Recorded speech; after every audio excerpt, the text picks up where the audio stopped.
Bonjour à tous. Eh bien, prenons un moment aujourd'hui pour méditer un passage du livre du ciel de Louisa Picaretta. Au nom du Père qui me crée, du Fils qui me sauve et du Saint-Esprit qui me sanctifie. Amen. Jésus, nous nous immergeons en toi, dans ta divine volonté. Nous nous unissons à toi, nous nous unissons à ta divinité, à ton humanité, à ta volonté. Nous nous identifions à toi.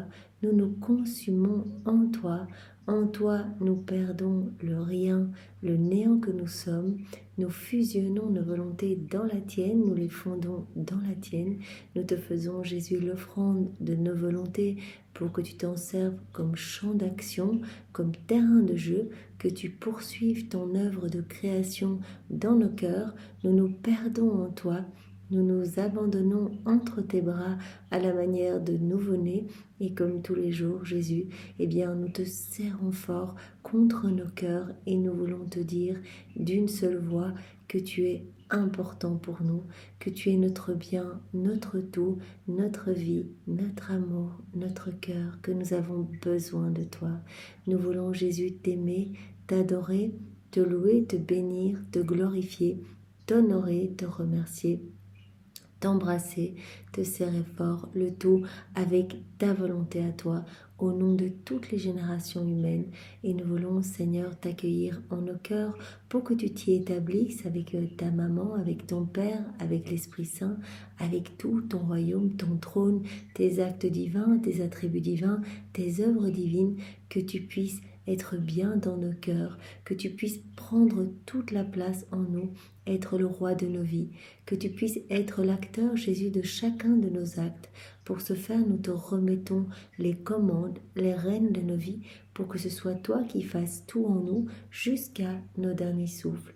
Que nos actes soient tous des actes divins, éternels, remplis de l'infini, avec cette portée intemporelle, universelle, magnifique. Ces actes t'amenant une gloire parfaite, un amour parfait, une adoration parfaite, une gloire parfaite.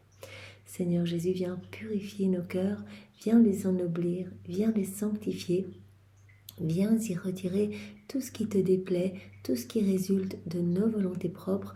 Arrache ces mauvaises choses, Seigneur, ces mauvaises herbes, ces mauvaises ronces, et recrée en chacun de nos cœurs cet espace indispensable pour que ta divine volonté puisse s'y déployer, qu'elle puisse y avoir son empire, sa souveraineté, qu'elle puisse agir, œuvrer, opérer librement à partir de tout ce que nous sommes, à partir de chacune de nos humanités que nous t'offrons une fois de plus aujourd'hui.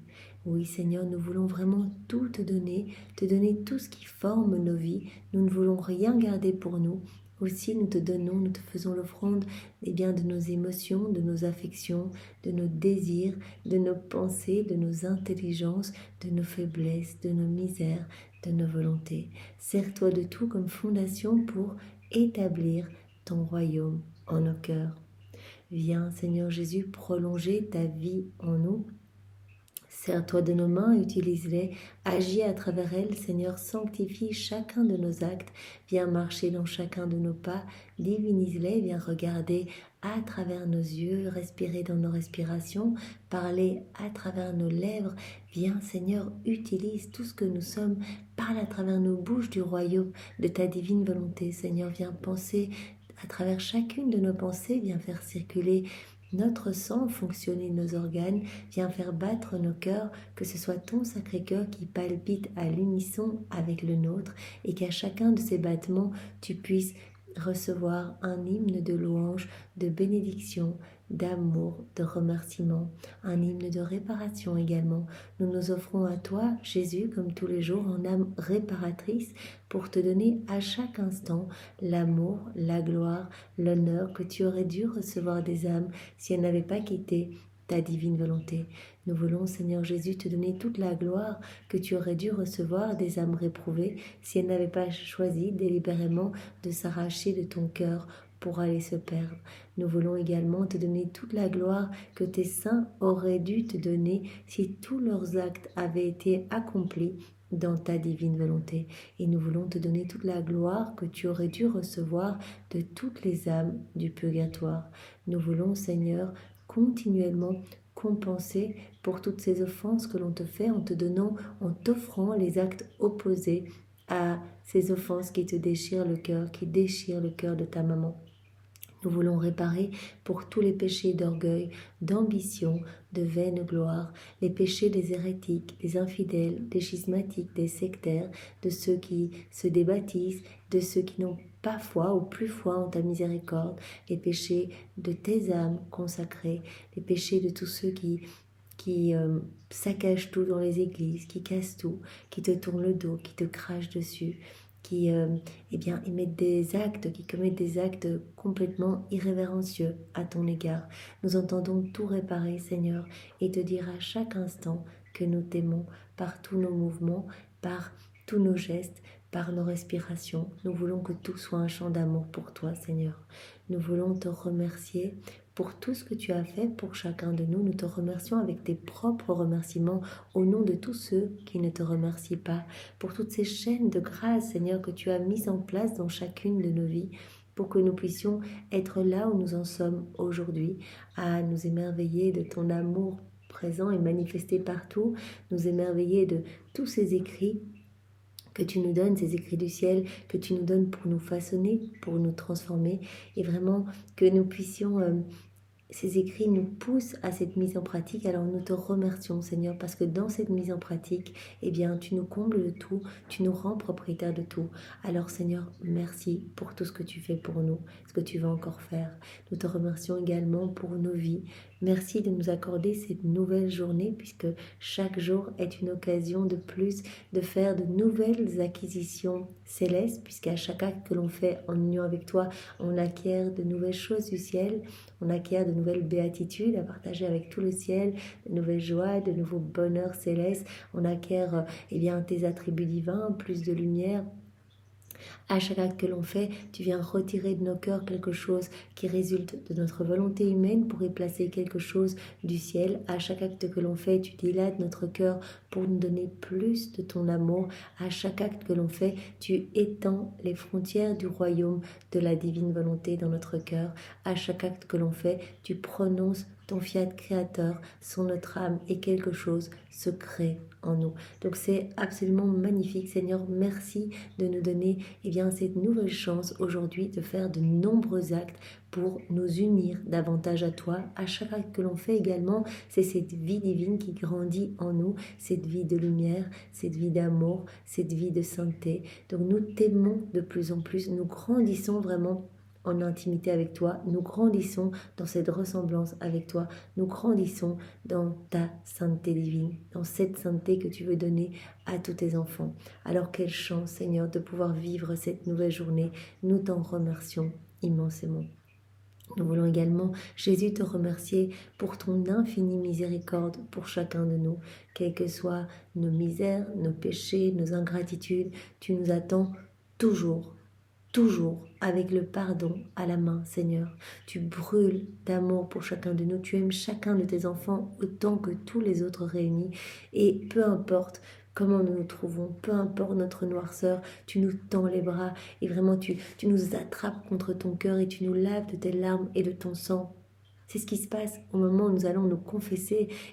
C'est ton sang. C'est l'eau de ton côté qui coule à travers les mains du prêtre pour profondément nous purifier, Seigneur. Tu nous embrasses et tu nous revêts des plus beaux joyaux du ciel. Et mieux encore, tu te sers de ces misères que l'on t'a amenées en confession pour nous transfigurer complètement, pour nous faire grandir davantage dans cette voie de lumière, cette voie de sainteté. Alors merci Seigneur de tant nous aimer. Nous voulons également te remercier de nous avoir donné Maman Marie comme maman. Elle qui est la reine du royaume de la divine volonté, elle qui nous y veut dans ce royaume. On a vu tout au long de ce volume 34 tous ces secrets relatifs à ta maman. Combien elle passe son ciel à intercéder pour nous, pour que nous puissions vivre dans la divine volonté. Elle veut tout nous donner. Nous avons été conçus en elle. Elle a été conçue en nous pour t'apporter, pour te générer. Elle s'occupe de toi et de nous en même temps, comme si nous étions des frères et sœurs. Elle vient te donner ce que l'on te donne pas, ce que l'on te donne mal. Elle vient compenser pour pour tous nos vies d'affection, de tendresse. Elle veut recouvrir tous nos actes de sa maternité. Elle veut nous donner son héritage. Elle veut nous partager sa gloire. Elle veut que nous puissions être, faire partie de cette noble corde des enfants de la divine volonté qu'elle est en train de former ici-bas sur la terre. Elle forme cette hiérarchie des enfants de la divine volonté. Et vraiment, comme il y a cette hiérarchie des 9 cœurs angéliques, elle est en train de former cette hiérarchie. Et vraiment, elle est à nos côtés. Elle nous donne ses actes, elle nous donne ses larmes, elle nous donne sa vie. Elle met tout à notre disposition pour que nous puissions avancer et cheminer dans la divine volonté. Tout ce qu'elle veut, c'est te rendre heureux, Jésus. Elle veut que nous te donnions tous nos oui, que nous t'offrions nos vies et que nous puissions accueillir tout ce que tu veux nous donner. Parce que toi, tu nous veux propriétaires de tout, tu nous veux heureux, tu nous veux revenir à cette place, tu veux que nous revenions à cette place qu'avait Adam dans son état d'innocence. Alors vraiment, elle veut ce que tu veux et vraiment nous nous abandonnons à elle. Maman Marie, que tes mains soient les 12 chaînes qui nous lient continuellement à ton cœur et au cœur de Jésus. Nous voulons nous greffer entre vos deux cœurs unis pour que nos cœurs s'alimentent continuellement de votre amour respectif, de votre vie même, de vos désirs. Nous voulons rester toujours avec vous et nous nous consacrons à vous, à vos deux cœurs. Alors, nous voulons encore, Jésus, te remercier pour ton amour manifesté partout. Au plus nous nous plongeons dans les écrits du ciel, au plus nous le voyons. C'est ça qui est magnifique. Au plus nous faisons nos actes, parce que la lecture de ces écrits du ciel nous pousse à la mise en pratique. Au plus nous faisons nos actes, nos rondes, au plus nos sens se dégagent et nous sommes de plus en plus sensibles à ton amour. Nous commençons à nous trouver comme Louisa dans ce labyrinthe d'amour où que nous regardions, nous voyons ton amour, nous voyons la divine volonté qui est à l'œuvre partout, cette activité divine et palpitante partout qui régit chaque élément créé, cette activité divine à l'intérieur de nous, à l'extérieur de nous. Nous commençons à comprendre ce que veut faire la divinité, ce qu'elle fait partout. Et nous voulons, Seigneur, répondre à ton amour. Nous voulons reformer, comme nous avons l'habitude de le faire, une grosse boule de tendresse pour toi, Seigneur, en vue de répondre, d'être dans ce flux et reflux d'amour avec toi, dans cette réciprocité d'amour avec toi, dans cette harmonie d'amour avec le ciel. Donc vraiment nous formons cette boule d'amour en unissant notre amour à la perfection de ton amour, à l'amour de ta maman, à l'amour du Père, l'amour de l'Esprit Saint, l'amour trinitaire. Vraiment à cet amour parfait, nous ajoutons tous les actes d'amour de tous les saints, de tous les temps. Nous ajoutons tous les actes accomplis par Maman Marie dans la divine volonté. Nous ajoutons l'intégralité de ces actes. Marie, elle n'a vécu que dans la divine volonté. Nous ajoutons tous les actes accomplis par Adam dans la divine volonté, dans son état d'innocence. Nous ajoutons tous les actes accomplis par Louisa dans la divine volonté et par toutes les âmes à la suite de Louisa, donc toutes les âmes que nous sommes, chacun des petits actes que nous faisons, cela génère et produit un soleil magnifique, irradiant, amenant des cadeaux et des bienfaits dans tous les cœurs, dont nous ajoutons tous ces actes à cette boule d'amour. Voilà, pour que vraiment elle soit parfaite. Et à cette boule d'amour, voilà, on ajoute nos petits baisers, nos petites tendresses et nous allons aller la placer partout. Notre intention est de tenir compagnie à ta divine volonté, de suivre chacun de ces actes, d'unir nos actes d'amour, voilà, de placer cette boule d'amour, unir nos actes aux siens pour que nos actes et les siens ne fassent qu'un.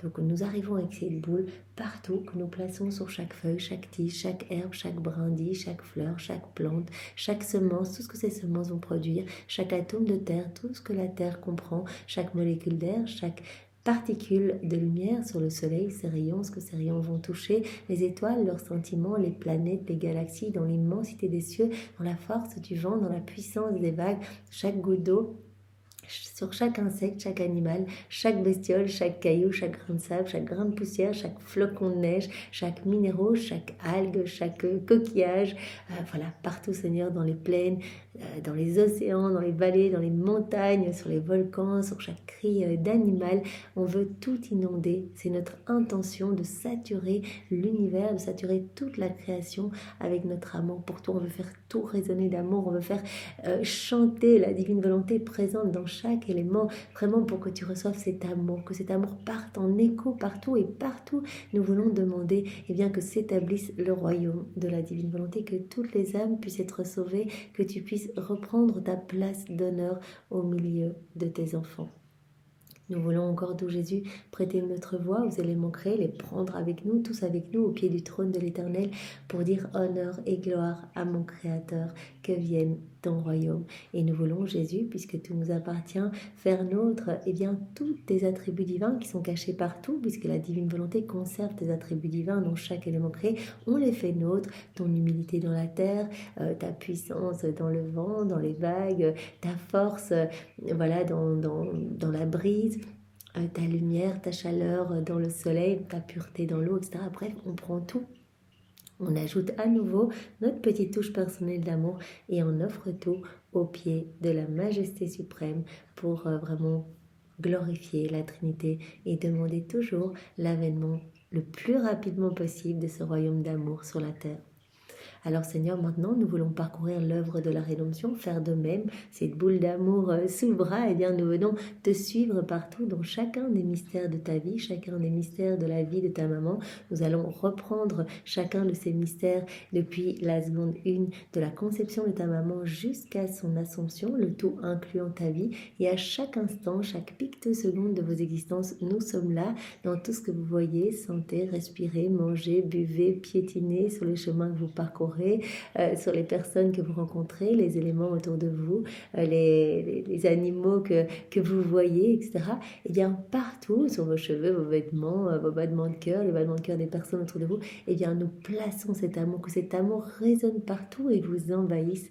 Et nous voulons également bien partout, sur chaque lèvre, voilà, absolument partout, demander l'avènement du royaume de la divine volonté. Et puisque, à nouveau, comme on le sait, tout nous appartient, nous allons reprendre tous tes pas, Jésus, tous les pas de ta maman, vos prières, vos réparations, vos souffrances, vos peines, vos joies, vos battements de cœur, vos battements de cils, vos murmures, vos soupirs.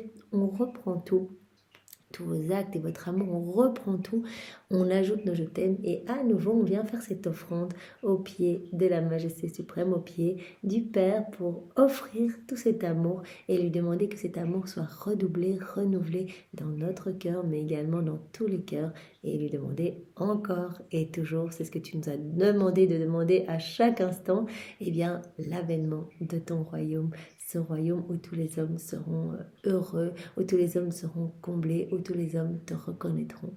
Alors Jésus, maintenant, nous voulons parcourir tous les sacrements pour répondre à ton amour avec toujours cette intention d'être vraiment dans ce reflux et flux avec toi de tendresse et d'amour, puisque tu as dit, moi je vous attends dans toutes mes œuvres, je suis là dans toutes mes œuvres divines, mais je suis tout seul, je ne suis pas reconnu, je ne suis pas aimé et je souffre de ne pas pouvoir donner ce que je veux donner, je souffre de ne pas pouvoir échanger avec mes enfants. Alors nous sommes là avec nos baisers, notre cortège d'amour pour te tenir compagnie, Seigneur, et nous voulons le faire dans le sacrement du baptême. Nous accueillons tous les fruits, tous les effets de ce sacrement. Voilà tout ce qui a été rejeté, puisque tu veux donner tellement dans chacun de ces sacrements, mais que tu ne peux le faire parce que les cœurs sont trop froids, les cœurs sont trop fermés.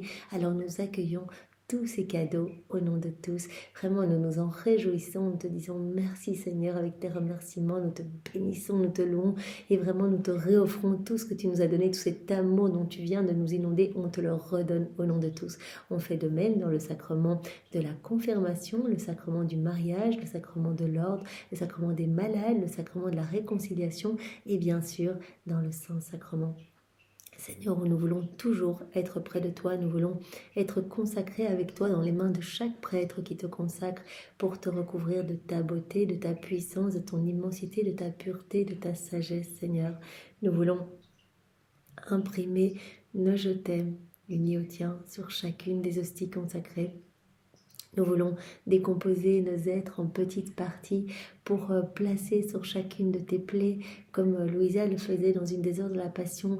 Voilà, elle demandait cette décomposition de son corps. Elle dit, mais voilà, sur cette plaie que te causent toutes les incrédulités, je veux placer autant de petites parties de mon corps qui vont toujours te dire, Jésus, je crois en toi, je crois en ta sainte Église, je crois en ta miséricorde, je crois en ton amour, je suis prête à te donner ma vie en signe de mon affection et de ma tendresse pour toi. Sur ces plaies que te causent tant d'irrévérence, je veux placer autant de parties de mon être qui se prosternent devant toi et qui te disent « Je t'adore Jésus, je t'adore avec ta volonté » sur ces plaies eh bien, que te cause tant de manque de réciprocité à ton amour, eh bien, je veux placer autant de parties de mon être qui te disent Jésus, je t'aime, je t'aime, je t'aime. Sur ces plaies, eh bien, que te cause tant de froideur, d'irrévérence, eh bien, Seigneur, je veux t'offrir des parties de mon être. Je veux t'offrir également le cœur de ta maman qui brûle d'amour pour toi. Vraiment ce cœur tout pur qui vraiment qui t'a tellement aimé, qui t'aime tellement, Seigneur. Voilà, donc nous pouvons vraiment, avec notre intention, faire ce que nous voulons pour apporter du soulagement à Jésus. Et Jésus, nous voulons nous trouver dans chaque cœur qui t'a reçu, qui te reçoit, qui te recevra, pour te dire, Jésus, je te donne ma vie, je te donne ma volonté, je te donne tout ce que je suis. Je veux qu'il y ait cet échange de vie. Occupe-toi de ma vie. Je veux plus perdre du temps à m'occuper de mes petits problèmes. Je veux que tu t'occupes de tout, Seigneur. Et moi, je veux m'occuper uniquement de toi. Place dans mon cœur tant d'amour et tant de grâce que personne ici-bas ne pourra t'aimer plus que moi. Et Seigneur, vraiment, viens entourer mon cœur et chaque cœur de ta couronne d'épines pour que jamais nous ne quittions ta divine volonté. Et viens sceller nos âmes d'une de tes épines pour que nous puissions t'instituer comme notre roi, notre tout, notre amour, et que rien en dehors de toi ne puisse rentrer dans nos cœurs. Oui, Seigneur Jésus, viens nous flageller avec les fouets de ton amour.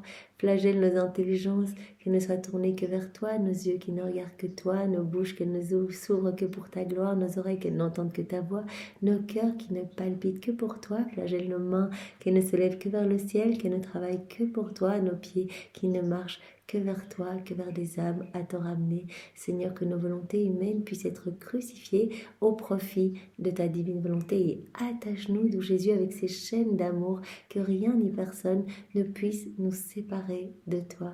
Nous voulons vraiment vivre totalement unis à toi, une seule vie, un seul amour, un seul acte, une seule volonté, Seigneur. Nous ne voulons même plus une seule respiration, si ce n'est toi qui la respires en nous. Voilà, ce sont comme autant de prières que Louisa faisait à Jésus lors des 24 heures de la Passion. Et c'est si beau, tous ces actes d'amour, vraiment ces offrandes de tout ce que nous sommes. C'est ce que nous pouvons vraiment faire avec nos mots. Jésus, ça lui fait immensément plaisir quand on embrasse toutes ces plaies, qu'on y place notre amour et qu'on répare aussi pour tous ceux qui ne l'aiment pas. Donc vraiment, c'est ce que nous pouvons faire, c'est ce que nous faisons maintenant dans chaque cœur qui a reçu, qui reçoit Jésus, qui recevra Jésus. On fait cette offrande de nous-mêmes et on dit Seigneur, que ta volonté soit faite. Je m'abandonne entre tes bras, même si les personnes sont en train de penser à autre chose dans les églises, ont le cœur mal disposé, sont peut-être en état de péché grave, eh bien on vient accueillir Jésus avec les bras de Marie, avec le cœur même de Marie, et vraiment on lui forme un petit coussin de tendresse, on l'accueille avec des réparations, avec des louanges, avec vraiment son propre amour à lui. Jésus, je te demande maintenant de venir disposer tous nos cœurs pour que nous puissions accueillir ce passage du volume 35. Voilà, il n'y a pas de passage en introduction parce que celui-ci est déjà très long. Alors voilà, Seigneur, vraiment viens nous illuminer. Enveloppe-nous de ta lumière, donne-nous ton cœur à toi, donne-nous ta sagesse et ta compréhension et viens graver tous ces mots bénis qui sont les tiens dans chacune de nos cellules, que nous puissions y penser continuellement, que cela vraiment entre guillemets, nous tourmente, vraiment que cela nous poursuive, qu'on y pense, et que cela puisse nous pousser à faire de nouveaux actes, vraiment en union avec toi, Seigneur, pour que ces actes puissent te ramener de nombreuses âmes, et par nos actes, nous travaillons vraiment à faire descendre ton royaume sur la terre. Viens, Esprit Saint, viens, par la puissante intercession du cœur immaculé de Marie, ton épouse bien-aimée. Viens, esprit d'amour, esprit de feu, esprit de joie, esprit de force, viens, par la puissante intercession du cœur immaculé de Marie, ton épouse bien-aimée. Viens, Esprit Saint, viens, par la puissante intercession du cœur immaculé de Marie, ton épouse bien-aimée. Alors, le passage du volume 35 est celui du 6 septembre 1937. C'est notre sœur Louisa qui parle. Je suis entre les bras du divin vouloir. Il m'aime tellement qu'il ne me laisse pas quitter ses bras. Donc elle est vraiment dans les bras de la divine volonté. Jésus dit toujours, reviens dans les bras de ta mère éternelle, la divine volonté. Elle va te garder en sécurité. Je suis la divine volonté, nous a dit Jésus, donc reste dans mes bras, je vais te garder en sécurité, je vais m'occuper de toi, je vais t'abreuver de toutes ces vérités divines qui vont te façonner, donc je vais te nourrir au lait de mes vérités, mais reste dans mes bras. Dans mes bras, eh bien, tu ne connaîtras pas les chutes, les troubles, les impatiences, les vices, les maux, parce que je vais te purifier. Et les démons n'ont aucune emprise sur toi quand tu es dans mes bras. Donc un indicateur que nous avons quitté les bras de Jésus, que nous ne sommes plus dans sa divine volonté, c'est quand nous recommençons à avoir des doutes, de l'énervement, de l'impatience, etc. Parce que quand on quitte les bras de Jésus, là on est de nouveau sujet aux attaques de l'ennemi, aux attaques des forces obscures. Donc à ce moment-là, nous devons vite revenir dans les bras de Jésus. N'attendons pas que Satan se soit déchaîné sur nous pour que nos pensées prennent de plus en plus d'ampleur. Voilà, on commence à ressasser cette pensée. Au plus on y pense, au moins on arrive à revenir dans les bras de Jésus. Voilà. Donc Satan essaie vraiment d'amplifier ces mauvais sentiments en nous. Donc Jésus a dit, n'attends pas que cela s'amplifie, reviens vite m'apporter directement ce fagot. Quand tu te rends compte que tu as quitté mes bras, bien voilà, tu dis Jésus, désolé, j'ai quitté ta divine volonté, je reviens. Jésus, je te demande pardon, je t'aime et je refais, voilà, tous ces moments que j'ai fait dans ma volonté propre, je les refais dans ta divine volonté, je viens décrocher tous ces actes suspendus toute ma vie refaite, que tu as déjà faite pour moi, cette vie de sainteté, cette vie magnifique. Je viens tout décrocher, Seigneur, pour que ma vie puisse te glorifier. Je te demande pardon, Seigneur. Je m'accroche à toi. Je ne veux plus jamais quitter tes bras. Donc n'attendons pas que Satan vraiment nous fasse trop chuter et qu'on n'arrive plus à revenir. Tout de suite, revenons dans les bras de notre Jésus, parce que là, Jésus a dit, acte après acte, vous érigez une palissade de lumière. Donc non seulement cette palissade va vous protéger, donc vraiment une grande muraille de lumière qui nous protège de l'ennemi, cette palissade va nous protéger, c'est-à-dire que les démons vont être comme éblouis par cette lumière et seront contraints de s'éloigner, donc ils vont essayer de nous faire quitter la divine volonté parce qu'ils sont hors de ça, mais ils ne pourront pas nous atteindre personnellement, donc ils vont essayer par des personnes de notre entourage, mais nous, tant qu'on est dans les bras de Jésus, on va être dans sa paix à lui, il va nous donner vraiment sa force, son immutabilité, sa patience, sa constance. Si on se laisse distraire, qu'on se laisse quitter les bras de notre doux bien, malheureusement là, les démons vont se déchaîner sur nous parce qu'ils ont horreur des âmes vivant dans la divine volonté. Parce qu'avec ces âmes, ils voient que des milliers d'âmes leur échappent. Chaque acte que l'on fait, c'est des milliers d'âmes qui reviennent à Jésus, qui se repentent, qui découvrent les écrits du ciel, qui font leurs premiers actes, etc. Donc c'est vraiment un effet positif en cascade, où ce royaume d'amour s'établit sur la terre de plus en plus rapidement, chaque acte étant comme une petite avance, une petite pièce de monnaie que l'on paye pour faire descendre ce royaume ici-bas. Donc Satan voit des milliers d'âmes lui échapper, et donc il est comme fou, il déteste la divine volonté. Et lui, il a quitté la divine volonté, Satan, et donc vraiment, c'est ce qu'il connaît le moins, et c'est ce qu'il a le plus en horreur. Donc, comme il y avait un passage dans les premiers volumes, Jésus nous disait, mais Satan, cela lui importe peu, que l'âme se confesse beaucoup, que l'âme prie, etc. Mais ce qu'il a en horreur, c'est que l'âme, se fusionne à moi, que l'âme fonde sa volonté dans la mienne, que l'âme me laisse agir à travers son humanité. Ça, vraiment, il déteste. Donc cette palissade de protection va nous protéger, nous mettre en sécurité, nous garder dans cette paix, dans cette harmonie. Tout va être vraiment, va être embelli en nous. Parce que, comme Jésus nous l'avait dit, le Fils de la divine volonté, c'est l'ordre. Donc tout va commencer à s'ordonner, se purifier en nous. Et la fille de l'ordre, c'est la paix. Donc cette paix va s'installer véritablement.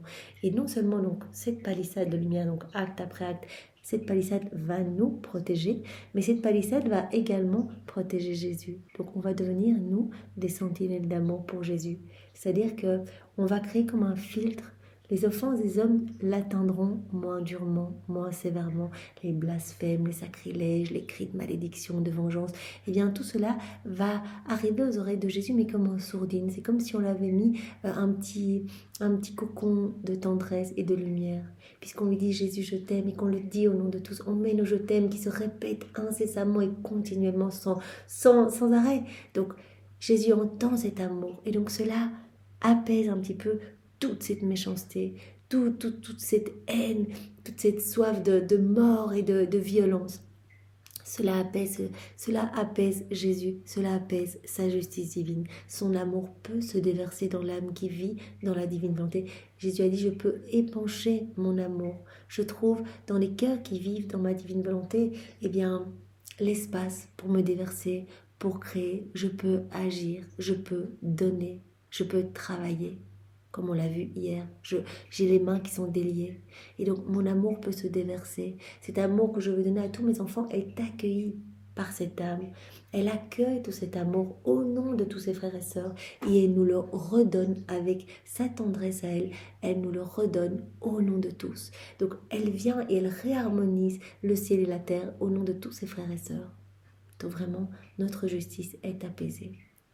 Donc nous voyons bien combien il est important de rester dans les bras de Jésus, de rester fidèle, de rester constant, de rester attentif à voir l'activité de la divine volonté partout, à faire nos actes, appeler Jésus dans tous nos actes pour que cette muraille de lumière se forme autour de nous et autour de Jésus et que nous puissions vraiment grandir en sainteté, en cette sainteté divine, et que cette vie divine puisse être alimentée en nous. La vie même de Jésus, c'est Jésus qui va prendre de plus en plus de place en nous.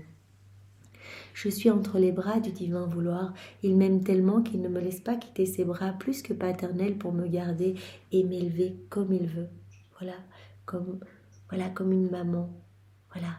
Donc Jésus peut faire ce qu'il veut de nous. Il peut nous élever comme il l'entend. Il peut nous donner ce qu'il veut, il peut travailler notre cœur, il peut nous purifier. Il peut faire ce qu'il veut de nous puisqu'on est abandonné entre ses bras.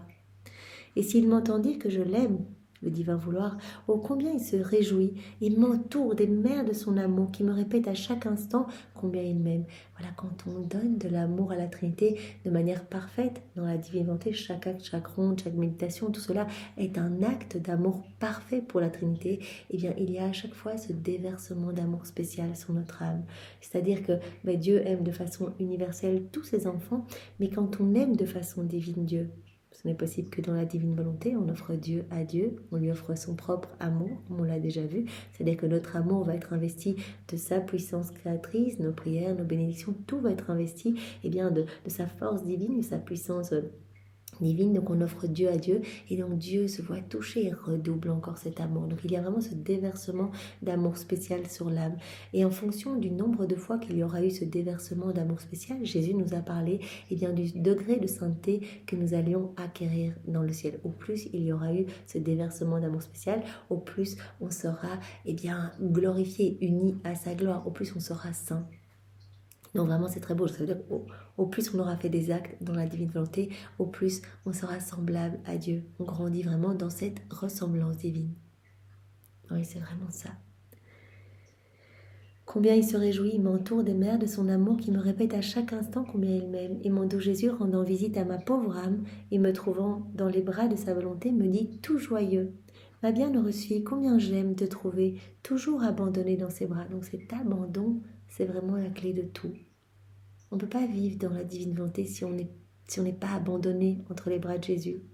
Dans la divine volonté, on doit tout accueillir comme venant de ses mains. Si on essaye de gérer nous-mêmes, on reprend le lead nous-mêmes avec nos propres forces. Donc on agit dans nos volontés humaines. Et chaque fois qu'on agit dans nos volontés humaines, on étouffe cette vie divine en nous. On place la divine volonté sur la croix et on alimente une vie de mauvaise tendance, une vie de mauvaise passion. Donc il n'y a pas la place pour les deux volontés dans notre cœur. Donc il faut vraiment s'abandonner, dire Jésus, là j'ai envie de réagir, j'ai envie de répondre, de me justifier. Non, je te laisse parler à travers mes lèvres, Seigneur, que ta volonté soit faite. Viens, divine volonté, t'emparer de ma bouche, de mes pensées, c'est toi qui vas venir tout régir dans ce moment. Combien j'aime te trouver toujours abandonné dans les bras de ma divine volonté. Ta destinée est assurée, tu seras nourri de notre propre nourriture. Dans les bras de la divine volonté, tu vas être nourri. Comme Jésus qui nous disait dans le volume 12, il me semble, voilà, les âmes qui vivent dans la divine volonté, c'est comme si c'était des tout petits nouveau-nés qui s'abreuvaient vraiment à mon sein paternel. Voilà, elles viennent boire le lait de mes vérités. Et en fait, parfois, on les voit mais entêtés à essayer de boire plus, etc. Et vraiment, cela nous réjouit. Voilà, c'est comme quand nous, voilà, on revient dans les écrits du ciel, on revient encore et encore et encore. Et en fait, à chaque fois qu'on revient, on martèle notre âme davantage, notre âme qui est comme du fer noir et qui se ramollit petit à petit. Et Jésus peut travailler notre âme qui devient plus malléable. Vous voyez, donc notre âme se transforme. On revient, et Jésus aime. Voilà, cet entêtement, on continue, on fait nos rondes. Il aime cette continuité. Il nous demande d'être dans cette continuité. Sa divine volonté, c'est un acte éternel, infini, c'est l'infatigable travailleuse, la divine volonté. C'est un mouvement éternel, la divine volonté, incessant. Et donc, c'est la divine volonté qui nous amène à nous replonger continuellement dans les écrits du ciel, à faire nos rondes, à placer nos je t'aime partout, à bénir continuellement, à réparer, etc., à être dans ce mouvement incessant. C'est elle qui nous amène à rentrer dans cette danse, dans ce mouvement. Ta destinée est assurée dans nos bras, tu seras nourri de notre propre nourriture, nous aurons les mêmes biens. Tout sera en commun, tu vas acquérir voilà, la possession sur tout, tu auras le droit, tu auras ce droit de propriété, et bien surtout, il n'y aura plus de tes choses et nos choses, tout sera en commun, ce sera vraiment l'harmonie. Tu dois savoir que le seul but de la création était exactement celui-ci. La création devait servir de résidence à l'homme. Donc, comme Jésus nous l'a dit hier, eh bien, Dieu fait toujours des choses mineures en premier avant les choses majeures. Donc, toute la création a été faite en premier. Eh bien, pour servir d'habitat, pour donner de la nourriture à l'homme, etc. Donc, la création devait servir vraiment de cadre pour l'homme, de résidence pour l'homme. Et l'homme, lui, comme on l'a vu hier, il devait servir de résidence à Dieu. Donc on a vu qu'il a reçu la divine volonté, il a reçu la divine volonté comme vie, mais il a reçu sa volonté propre, le plus grand cadeau. Jésus nous l'a dit, sa volonté c'est la plus belle chose qu'on ait créée parce que c'est une puissance spirituelle. Donc on lui a donné sa volonté propre pour qu'elle soit l'espace pour accueillir notre divine volonté opérante et agissante. Donc l'homme devait vraiment nous servir de résidence, on devait vivre dans l'homme, on devait agir dans l'homme, etc. Et on devait être heureux mutuellement, nous devions pouvoir déposer notre amour continuellement en lui. L'homme a été créé pour être vraiment l'exutoire de l'amour de Dieu, pour tenir compagnie à son Créateur. L'homme devait nous servir de résidence. Nous voulions former autant de nos vies que de créatures à qui nous donnions le jour. Chaque créature à qui Dieu donnait le jour, le plan de Dieu, c'était vraiment que chaque créature devienne comme un petit Dieu. Voilà, soit remplie de cette vie divine. Nous voulions former autant de nos vies que de créatures à qui nous donnions le jour, que chaque créature puisse être totalement le reflet, l'image de Dieu. Chacune d'elles devait posséder notre vie, une vie d'action et une vie de parole. Chacune d'elles devait posséder cette vie agissante, cette vie parlante, cette vie d'action, cette vie de parole. Car nous ne pouvons être sans parler ni agir. Nous voulions vivre dans chacun de nos enfants, dans chacune des créatures.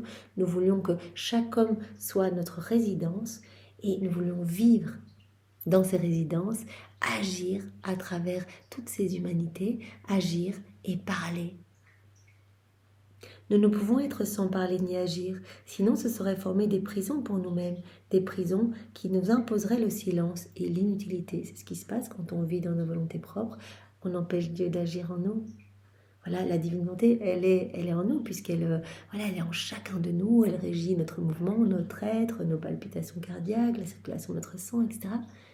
Mais on ne la laisse pas agir, on ne la laisse pas parler, on l'étouffe. Alors Jésus dit, quand on ne peut pas agir et parler, c'est comme si on était en prison. On nous impose le silence et l'inutilité. Notre être suprême parle et agit. La parole annonce les œuvres et les œuvres manifestent qui nous sommes en formant des béatitudes et des joies qui font nos délices et ceux des créatures qui vivent avec nous. Toutes les âmes qui vivent dans la divine volonté, elles vont connaître les joies du ciel, les délices du ciel. Chacun de leurs actes va être vidé, chacun des actes que l'on fait dans la divine volonté est vidé de ce qu'il y a d'humain pour être rempli de divin. On laisse Dieu agir en nous, on laisse sa divine volonté pleinement œuvrer à partir de nos humanités. Par conséquent, chacune de nos paroles et de nos œuvres est pour nous une joie nouvelle et un bonheur nouveau que nous créons pour nous. Voilà, donc le plan de Dieu, c'est que l'homme possède la divine volonté comme vie. Et que l'homme soit une résidence pour son Créateur, que la Trinité soit établie dans l'homme. Et Jésus nous dit, ce que nous voulions, c'est une vie agissante et une vie parlante. C'est pourquoi nous voulons créer dans l'homme une vie qui parle et une vie qui agit. Nous devions créer ces merveilles de notre être divin pour créer toujours plus de nouvelles et merveilleuses créations. Voilà, une vie qui agit, une vie qui œuvre, une vie qui parle. Voilà, quand on fait nos actes dans la divine volonté, eh bien Jésus vient prononcer ce fiat créateur et quelque chose de nouveau se crée en nous, nouvelle sainteté, nouvelle beauté, nouvelle floraison, nouveaux cieux, nouveau soleil, etc. Nous devions créer ces merveilles de notre être divin pour créer toujours plus de nouvelles et de merveilleuses créations. Nous voulions montrer à tous ce que nous pouvons et savons faire, la voie vers une joie et un bonheur nouveau. Et où tout cela nous mène-t-il? Dans notre résidence qui est l'homme. Donc nous voulons vraiment retrouver notre place dans l'homme comme Jésus nous le disait hier. Nous voulons retrouver notre chambre royale, notre poste dans la créature. L'homme doit être notre résidence, c'est notre plan et nous voulons y avoir notre vie. Nous voulons que notre vie puisse grandir en l'homme, une vie qui opère, une vie qui parle. Mais veux-tu savoir qui est notre parole? C'est notre volonté. Donc la divine volonté, elle est parole. Jésus a dit, je suis la divine volonté. Jésus, c'est le verbe. Donc la divine volonté, elle est parole. Elle va nous enseigner. La divine volonté est l'opératrice de nos œuvres. Elle est la narratrice de notre être divin. Donc au plus on va se plonger dans la divine volonté, au plus on va avoir de connaissances sur notre Créateur. La divine volonté, elle est opératrice des œuvres divines et elle est la narratrice de l'amour de Dieu. L'amour de Dieu manifesté partout. Elle est la narratrice de l'être divin. Au plus on se plonge dans la divine volonté, au plus on connaît, on rentre vraiment dans le sacrarium de Dieu, dans les secrets de la Trinité. C'est comme si on était invité à la table d'honneur et vraiment on partage les délices du ciel. Et Jésus a dit, à chaque acte que tu fais, tu viens nous rendre une petite visite, on ne va pas te laisser repartir à jeun, c'est comme si tu venais te jeter dans nos bras, on va te donner quelque chose pour te nourrir. Voilà, une nouvelle vérité, etc. Souvent, Louisa, on le voit, c'est après avoir fait une ronde, eh bien qu'elle reçoit une nouvelle vérité. Parce que la mise en pratique, quand une vérité qui nous a été donnée prend vie en nous, par la mise en pratique, par nos rondes, par nos actes, eh bien Jésus a dit, à chaque fois que tu fais cela, ces rondes, ces actes, eh bien je crée de l'espace dans ton cœur pour te donner une nouvelle vérité. Donc au plus tu fais tes actes, au plus tu as de connaissances également sur l'être suprême. La divine volonté, elle est vraiment la narratrice de notre être divin, la porteuse et la gardienne de notre vie dans la créature. Sans elle, nous ne quittons pas notre trône et nous ne formons aucune vie dans aucune résidence. Donc c'est vraiment la vie dans la divine volonté qui amène la Trinité à s'établir, vraiment à reprendre son poste royal en nous, pour que nous devenions un tabernacle vivant pour la divine volonté, que nous devenions la résidence royale de la Trinité. Vois-tu la grande nécessité de posséder notre divine volonté et de vivre en elle? Avec elle, nous pouvons tout faire, réaliser nos plus belles œuvres, maintenir la portée de notre action, former les vies de notre être autant que nous le voulons. Quand la créature vit dans la divine volonté, on peut tout faire. Nous sommes les mains déliées. On peut parler à la créature, lui donner de nos secrets.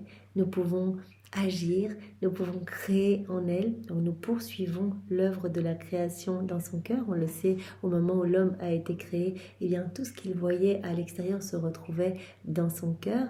Et il a reçu la divine volonté pour conserver cette création. Et il a reçu l'acte croissant pour acte après acte, pouvoir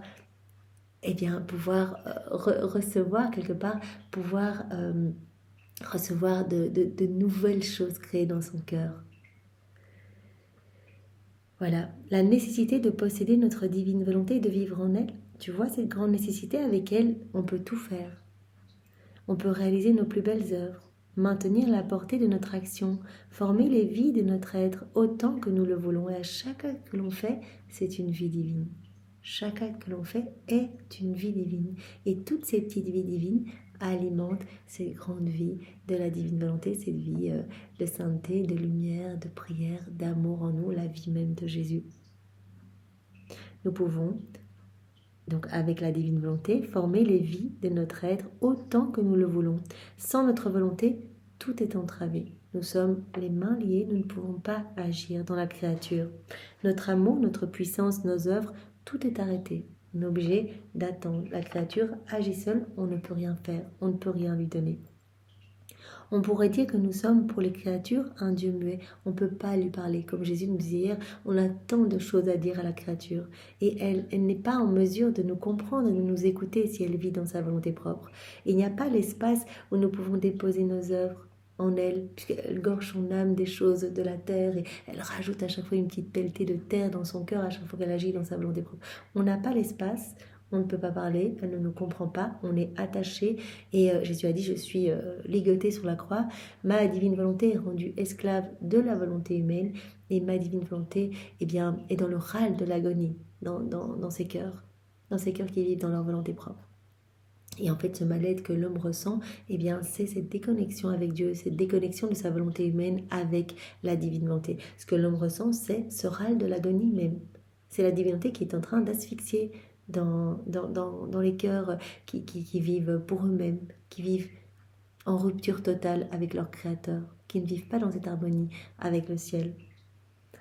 Donc on ne peut rien faire, tout est arrêté. On pourrait dire que nous sommes pour les créatures un Dieu muet, on ne peut pas parler. Quelle ingratitude, quel crime de nous réduire au silence. Nous voulions honorer les créatures par notre vie en elles, en faire les résidences pour nos délices et nos émerveillements. Et elles nous ont rejetés sans nous accorder la liberté de former cette vie. Voilà, on est attaché, on ne peut pas former notre vie. Donc petit à petit, elles étouffent en plus cette vie divine, donc cela commence à sentir mauvais, comme un corps sans vie, se putréfie. Une âme sans cette vie divine également se putréfie. Donc Jésus dit, mais souvent je suis vraiment... dans des cœurs, mais vraiment, où c'est les ténèbres et une odeur nauséabonde. C'est pour cela qu'il a fait cette comparaison quand il a été jeté dans le Cédron lors de sa passion. Le Cédron, c'était les égouts de la ville.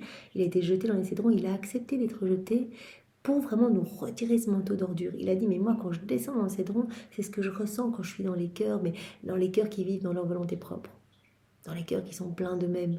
Je ne m'y sens pas bien, je ne trouve pas ma place, ça sent mauvais, et j'étouffe littéralement.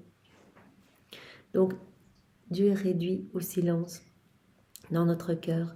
Voilà, notre amour, notre puissance et nos œuvres, tout est arrêté. On ne peut pas créer, on ne peut rien faire, on ne peut pas parler. On est vraiment comme ligoté dans une âme qui vit dans sa volonté propre. Quel crime de nous réduire au silence. Nous voulions honorer les créatures par notre vie en elles, en faire les résidences pour nos délices et nos émerveillements. Et elles nous ont rejetés sans nous accorder la liberté de former cette vie. Elles ont plutôt accordé une résidence aux passions, aux péchés. Elles ont plutôt accordé une résidence aux passions, aux péchés et aux vices les plus horribles, plutôt que d'être la résidence pour la Trinité, d'être une résidence pour Dieu, que Dieu puisse vraiment avoir sa vie, grandir dans ses âmes, créer, travailler, parler, etc. Ces créatures, en étouffant cette vie divine, en vivant dans leur volonté propre, sont plutôt devenues des résidences pour, comme dit Jésus ici, pour les passions, pour le péché, pour les vices les plus horribles en fait. Pauvre homme sans notre volonté, sans dessein divin, voilà, qui ne répond plus au plan de Dieu. Le plan de Dieu, c'est qu'on soit ses résidents, c'est qu'on soit beau, c'est qu'on soit saint, c'est qu'on soit comme des images, des échos de la Trinité. Pauvre homme sans notre volonté, sans dessein divin. C'est comme s'il voulait vivre sans respirer, sans un cœur qui bat et sans circulation du sang, qui sont les fondations de la vie humaine. Voilà, en étouffant cette vie divine, c'est comme si l'homme essayait de vivre sans battement de cœur, sans respiration, sans la circulation de son sang, en fait sans les fondations même de la vie humaine. C'est pas possible. Quelle vie pourrait-il avoir? Ne serait-ce pas plutôt comme se tuer sur place? Telle serait notre vie dans la créature. Pas de cœur qui bat, pas de mouvement et pas de parole. Une vie tourmentée et oppressante qui finit par la mort. Voilà, donc l'homme en étouffant cette vie divine, chaque fois qu'on agit dans nos volontés propres, on étouffe un peu plus cette vie divine. Jésus dit, en fait, c'est comme un corps qui étoufferait sa vie, qui essaierait de vivre sans battement de cœur, sans respiration, c'est pas possible. voilà, ça finirait par la mort, s'ils essayaient d'arrêter de respirer, etc., ou sans se nourrir. Eh bien, c'est la même chose. C'est la même chose pour notre vie divine que vous étouffez quand vous vivez dans volonté propre, dans vos volontés propres. Voilà, cela finit par une vie tourmentée, oppressante qui finit par la mort. Il est vrai que toutes les créatures existent dans notre puissance et notre immensité. Nous sommes en chacune et partout, mais sans notre divin vouloir en elles, les créatures ne nous entendent jamais parler. Voilà, Jésus nous avait déjà dit dans un autre passage, voilà, nous sommes tous dans la divine volonté. La divine volonté, elle régit tout, elle régit chacun de nous, elle nous donne voilà notre mouvement, notre aide, elle régit chaque élément créé. Donc vraiment, nous pouvons respirer parce que la divine volonté opère dans l'air, etc., dans les arbres, dans le vent, etc. Donc tout est régi par la divine volonté. Donc nous vivons tous dans la divine volonté, mais il y a les âmes qui en ont conscience et qui consciemment vont fusionner leur volonté propre avec celle de Dieu, et puis celles qui n'en ont aucune conscience et qui vont se servir des éléments créés pour leur satisfaction personnelle. Jésus avait pris cet exemple très parlant. On vit tous comme dans le palais, c'est comme s'il y avait un palais royal, on est tous dans ce palais, mais il y a tous ceux qui vont, donc tous, nous vivons dans la divine volonté, mais il y a tous ceux qui vont vivre près de leur maman, la maman qui va les éduquer, qui va les abreuver, etc. Et les enfants vont finir par ressembler à leur maman, vont grandir dans cette ressemblance avec leur maman, donc ils sont collés à leur maman, qui les élève, qui leur parle, etc., qui travaillent vraiment à leur éducation. Et puis il y a tous les autres enfants qui n'ont même pas connaissance de leur maman, enfin qui lui ont tourné le dos et qui vivent dans d'autres pièces du palais, tout seuls, qui s'éduquent tout seuls, qui s'habillent tout seuls, qui se nourrissent tout seuls. Et finalement, ils vivent en haillons, ils vivent avec vraiment des super mauvaises manières, etc.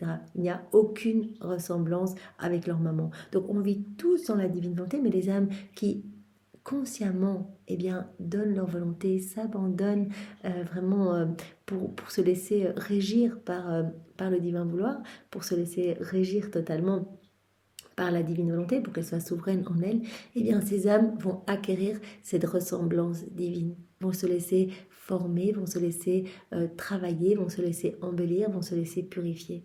Donc comme dit Jésus, il est vrai que toutes les créatures existent dans notre puissance et notre immensité. Nous sommes en chacune et partout. On régit tous les battements de cœur, on régit la circulation de votre sang, etc. Nous sommes en chacune et nous sommes partout, nous régissons tous les éléments créés, mais sans notre divin vouloir en elle, en étouffant cette vie divine en elle, les créatures ne nous entendent jamais parler. Elles ne nous entendent pas. On ne peut pas parler, on ne peut pas œuvrer, on ne peut pas créer, on ne peut rien faire. On est attaché. Elles ne comprennent rien, leurs sens sont obstrués, elles ne comprennent rien du tout, elles avancent toutes seules et aveuglément. Ce sont les perdues de la création. Elles sont là et elles ne font que rajouter des misères dans leur cœur. A contrario, l'âme qui vit dans la divine volonté, elle a retrouvé la création, elle est entourée par toute la cour céleste, elle vit dans cette unité du divin fiat, toute la création, les éléments créés la reconnaissent, ressentent cette activité divine en elle. La Trinité vient l'entourer complètement, vient vivre en elle, présence réelle et non mystique avec Maman Marie.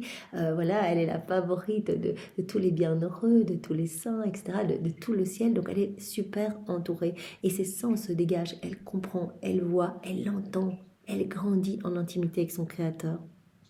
Donc les âmes qui vivent dans leur volonté propre, ne nous entendent jamais parler, elles ne comprennent rien à notre être suprême. Et si elles vivent dans notre immensité, c'est parce que rien ne peut être en dehors de nous, comme dans ce palais. Les hommes ne se sentent pas comme s'ils étaient nos fils. Ces âmes-là ne se sentent absolument pas liées à Dieu, elles sont étrangères de Dieu, ne se sentent pas enfants de Dieu. Ces hommes sont pour nous comme des étrangers. Voilà, Jésus parlait même de ce terme. Tous nos enfants qui sont là, qui se servent des éléments créés pour leur petite joie personnelle, ils vont au soleil pour bronzer, etc. Mais sans jamais nous reconnaître, sans jamais nous remercier, sans jamais voir l'activité de la divine volonté. Ce sont des voleurs, ce sont des usurpateurs, ce sont les mots mêmes de Jésus, parce que tout a été fait pour l'âme vivant dans la divine volonté, pour qu'elle puisse s'émerveiller de tout, qu'elle puisse rester unie à nous, dans ce lien d'amour avec nous. Donc ces hommes qui vivent dans leur volonté propre sont comme des étrangers pour nous. Quelle douleur, avoir tant de choses à dire et garder le silence, pouvoir faire tant de merveilles et être incapable de les accomplir parce que notre volonté ne règne pas en eux. On a tellement de choses à dire. La divine volonté, les paroles, elle a tant de choses à dire, mais elle ne peut pas parler. Tant de choses à faire, elle veut créer, elle ne peut pas. Et donc cela nous rappelle le passage que nous avons vu hier. Nous pouvons relire ces quelques lignes qui étaient si belles. Donc la date juste avant, donc 29 août 1937. Donc la création devait servir l'homme, et cet espace de la volonté humaine devait servir son Dieu et former ses délices en le laissant toujours capable de former son trône, sa chambre divine.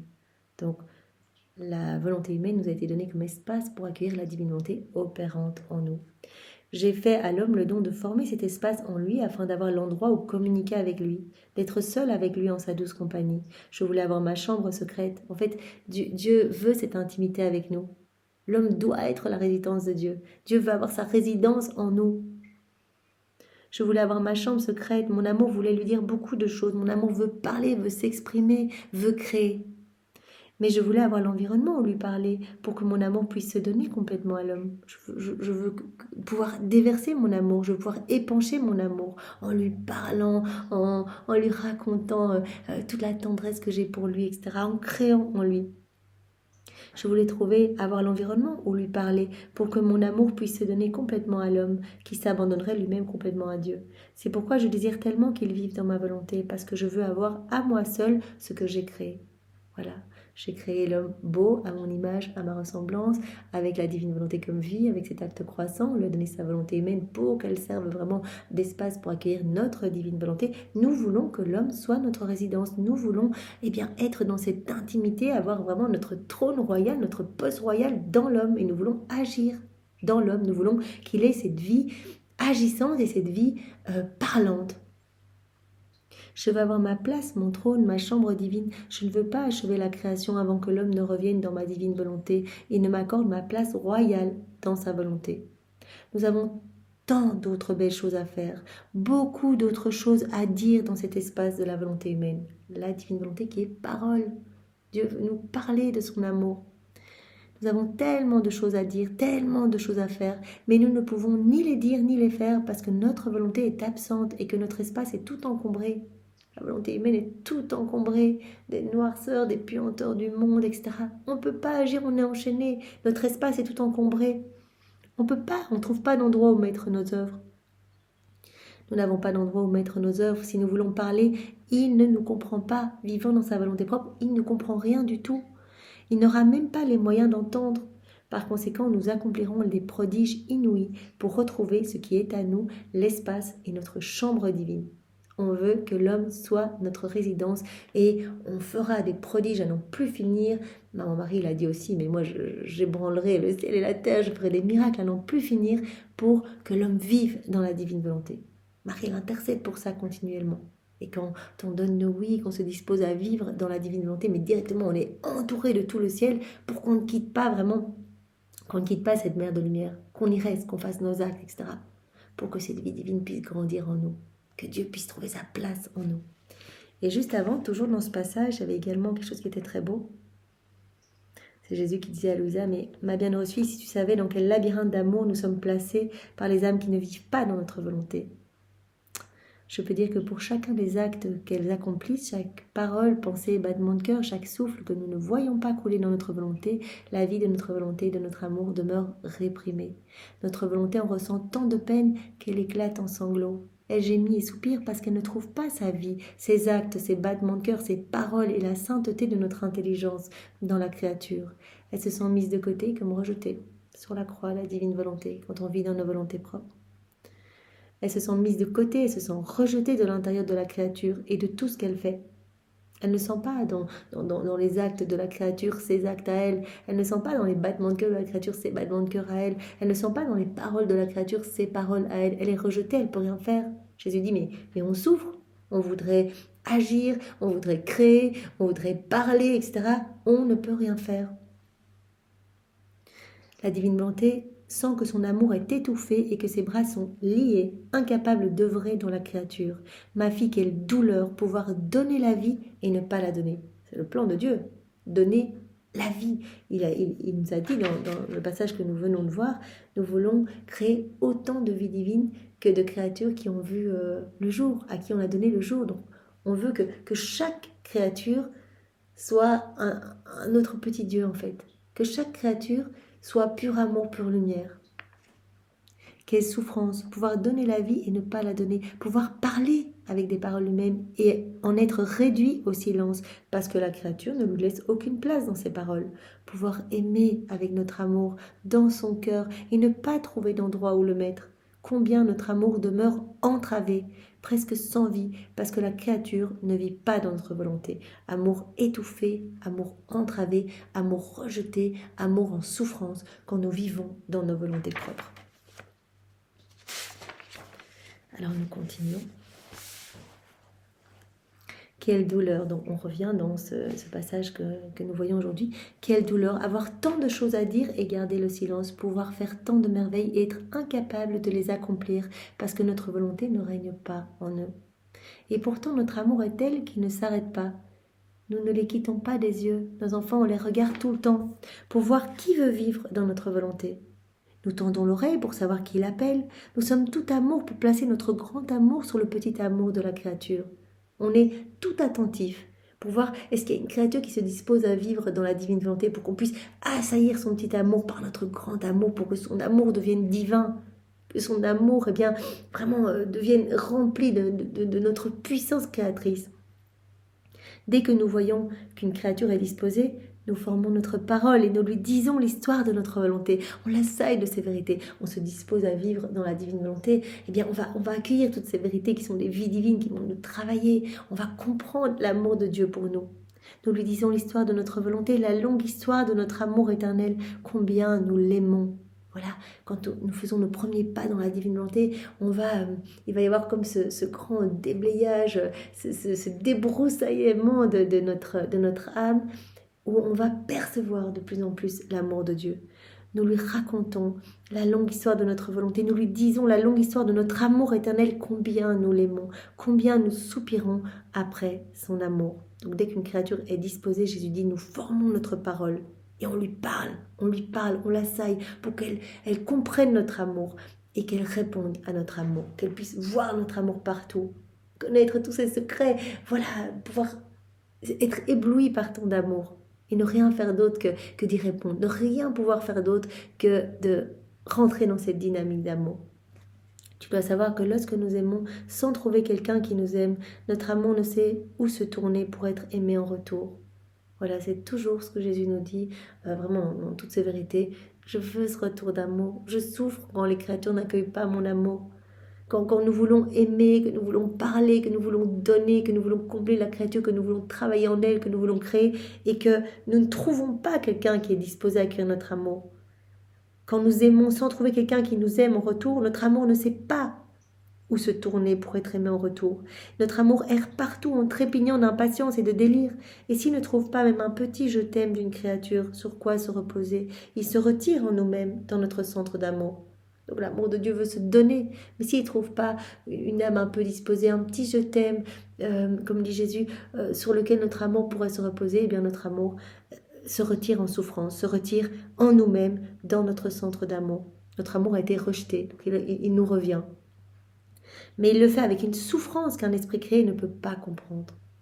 Jésus, tout au long de ces 24 heures, m'a dit, mais ce manque de retour d'amour, c'est ma souffrance éternelle.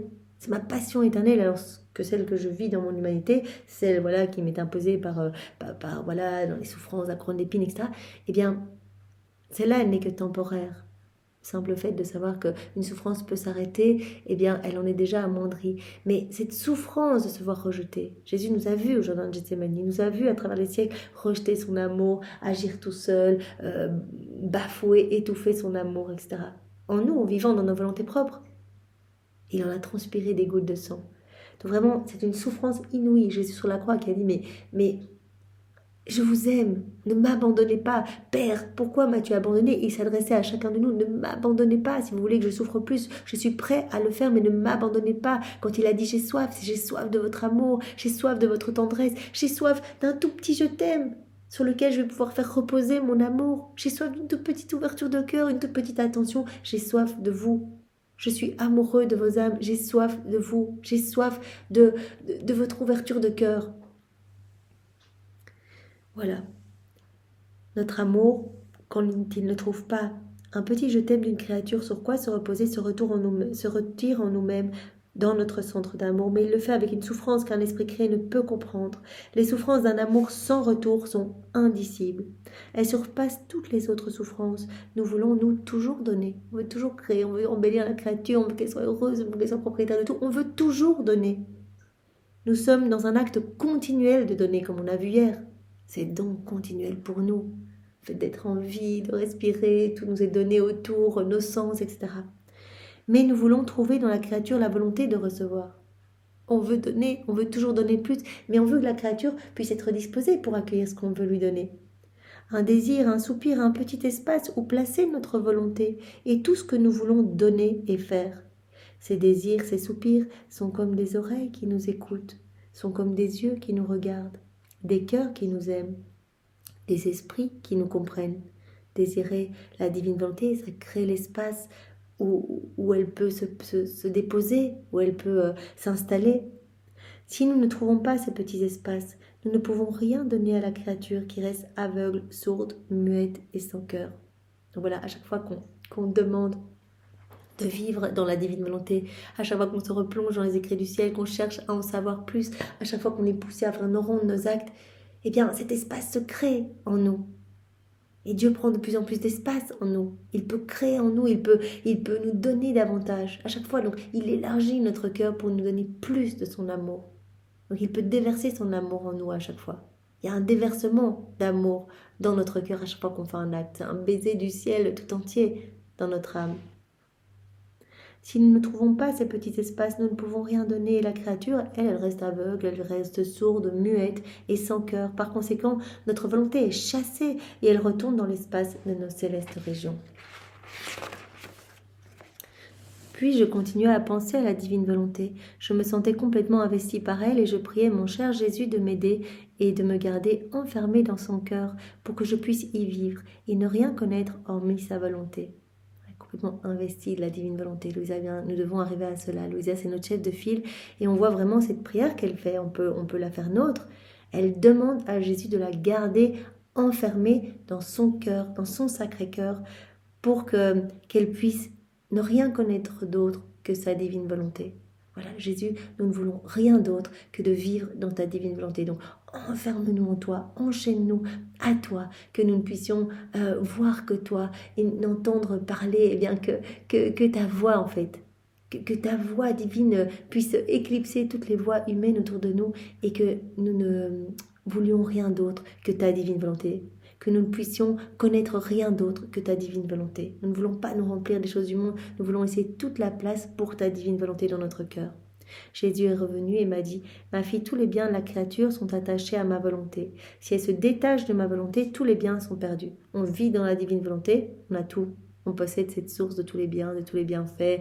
Voilà, on sait que la divinité, c'est comme cette mère de lumière qui comprend absolument tout. La divinité de Jésus, sa volonté, son humanité, ses actes, ses pas, ses soupirs, ses souffrances, son sang, ses plaies, tous les actes de Maman Marie, toutes les béatitudes du ciel, les joies célestes, les actes des saints.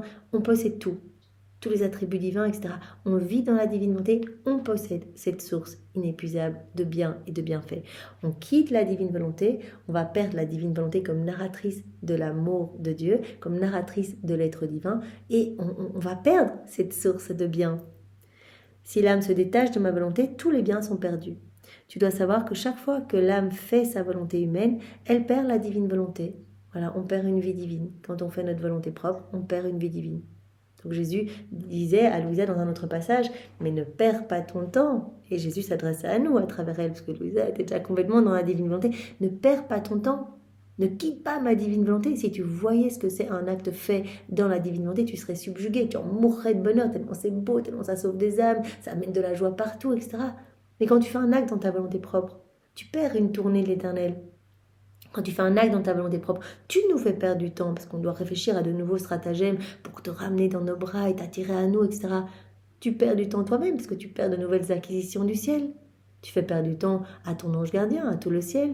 Parce que eux, quand tu fais des actes dans la divine volonté, ils peuvent amener tes actes. Ils sont tout contents d'amener tes actes comme des triomphes, des trophées de la divine volonté sur ta volonté humaine. Donc tu leur fais perdre du temps. Ils sont en train d'amener leur propre petite prière. Tu encrasses ton cœur. C'est comme s'il y avait un nuage qui se plaçait devant le soleil de la divine volonté dans ton cœur. Et donc tu l'empêches de travailler.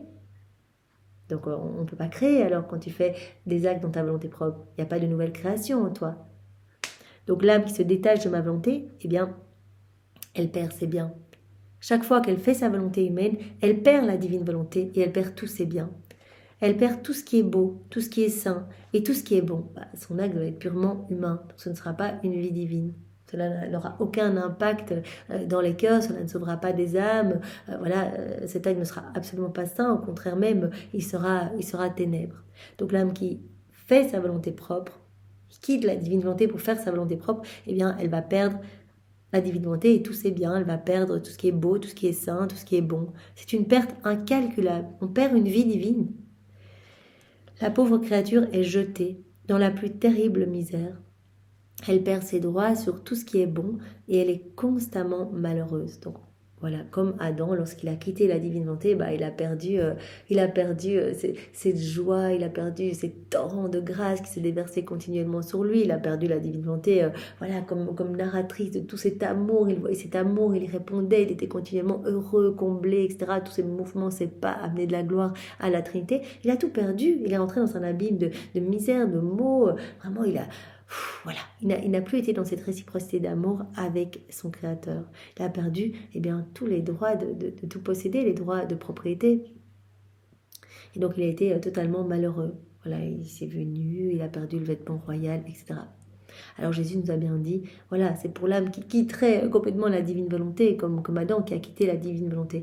Mais si maintenant vous avez cette intention de vivre dans la divine volonté, que vous oubliez de faire un acte, je viendrai pallier. Parce que moi je veux, c'est ce que je veux, que cette vie divine puisse grandir en vous.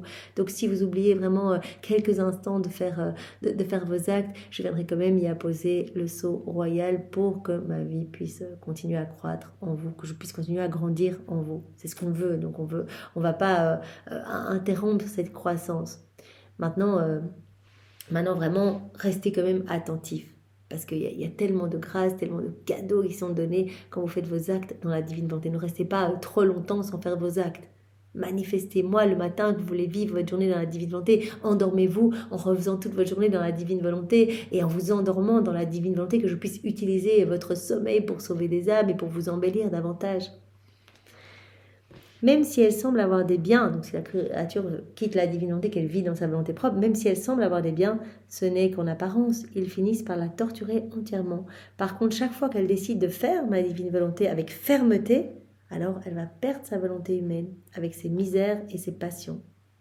Notre âme se purifie, se nettoie, on perd tout ce qui résulte de notre volonté propre, misère, passion, mauvaise tendance, vice. On voit vraiment notre personnalité, notre tempérament changer. On acquiert ces humeurs divines, ce tempérament divin. Jésus nous donne sa personnalité à lui, c'est normal, il grandit en nous. Donc tout se purifie en nous et de manière facile, juste en faisant nos actes, nos rondes, en méditant, en donnant notre journée à Jésus, en gardant nos yeux fixés sur lui. Donc quand la créature se décide de faire ma divine volonté avec fermeté, toujours fermeté et constance, elle perd sa volonté humaine avec ses misères et ses passions. Elle perd tous les maux, les misérables guenilles et les vêtements dégoûtants que la volonté humaine avait formés. Ce vêtement dégoûtant, voilà, ce manteau dont Jésus nous a nettoyés quand il a accepté justement d'être jeté dans le cédron, voilà, ce manteau dégoûtant, sentant mauvais, eh bien, il veut nous le retirer. Et en vivant dans la divinité, il nous retire ce manteau dégoûtant pour nous remettre ce manteau de lumière, ce manteau royal. D'ailleurs, ce vêtement de lumière, c'est le vêtement que Jésus portait à sa résurrection. Totalement lumière, c'est ce vêtement que Adam portait dans son état d'innocence. Et vraiment, Jésus veut nous le redonner. Quelle heureuse perte de perdre ces vêtements dégoûtants, ces mauvaises tendances, ces mauvaises passions. On est totalement purifié. Quelle heureuse perte. Perte des maux et des misères. Et la perte des maux et des misères, c'est vraiment une victoire, c'est une gloire. Mais perdre des biens, quitter la divine volonté pour retourner dans nos volontés propres et agir continuellement dans nos volontés propres, ça c'est la catastrophe. On perd des vies divines, on perd des biens incalculables, tous les bienfaits, les béatitudes, on perd tout. Ça, perdre des biens, c'est une lâcheté et un déshonneur. Si la créature le veut, elle peut recouvrer la grande perte de ma volonté, une perte qu'elle a subie en faisant sa propre volonté. Voilà, toute cette énorme perte. Quand Adam a quitté la divine volonté, si la créature le veut, aujourd'hui on donne notre oui et le tour est joué. Comme Jésus nous a dit, votre volonté humaine est une puissance spirituelle. Ce que vous voulez, vous allez le trouver en vous-même. Vous voulez vivre dans la divine volonté, vous allez trouver cette semence de vie divine en vous et par vos actes, en faisant vos actes, etc., vous allez alimenter cette vie divine. Donc le tour est joué, le simple fait de le vouloir, je vais m'occuper de tout. Donc elle peut, la créature, si elle le souhaite, elle peut recouvrer cette grande perte de ma volonté, une perte qu'elle a subie en faisant sa propre volonté. Tout ce qu'Adam a perdu, on peut tout récupérer maintenant en donnant notre grand oui à Jésus. Donc divine science, divine connaissance, divine spontanéité, joie inénarrable, bonheur céleste, etc., beauté, sainteté, etc. On peut tout récupérer. Elle recevra alors l'aide de notre puissance, de notre amour et de notre propre volonté. En retrouvant ses droits sur tous les biens, elle sera défendue afin de regagner la bataille perdue. Elle sera défendue par tout le ciel, l'âme qui vit dans la divine volonté, la sœur, la fille, l'amie de tous les saints, de tous les bienheureux. C'est la favorite de la grâce, la favorite de la Trinité, la favorite de Maman Marie qui veut en faire sa fidèle copie et qui l'entoure continuellement. C'est vraiment l'âme qui se trouve dans cette unité avec tous les éléments créés. Donc elle est entourée de ces éléments qui la reconnaissent, qui la servent, etc. Donc voilà, elle va être défendue et elle va retrouver ses droits sur tous les biens, ses droits de possession, ses droits de propriété, cette place de fille de Dieu. Voilà, c'est trop beau. Elle sera défendue afin de regagner la bataille perdue. Merci Seigneur, eh bien nous voulons vivre dans ta divine volonté, nous voulons que tu puisses créer en nous, que tu puisses parler en nous, que tu puisses nous transformer, nous façonner, que tu puisses nous rendre beaux, que tu puisses nous rendre semblables à toi, que tu puisses faire de nous eh bien, des miroirs de toi, d'autres toi, ici-bas Seigneur. Fais de nous ce qui te plaira, nous nous offrons à toi, nous nous abandonnons entre tes bras et pour te remercier eh bien, pour cette magnifique vérité, nous t'offrons les baisers de Maman Marie, nous t'offrons son cœur immaculé, nous te prenons dans les bras et nous te recouvrons de sa tendresse, de ses étreintes et Seigneur, nous te louons, nous te bénissons au nom de tous tes enfants avec ta volonté. Au nom du Père et du Fils et du Saint-Esprit. Amen. Soyez tous bénis. Au revoir.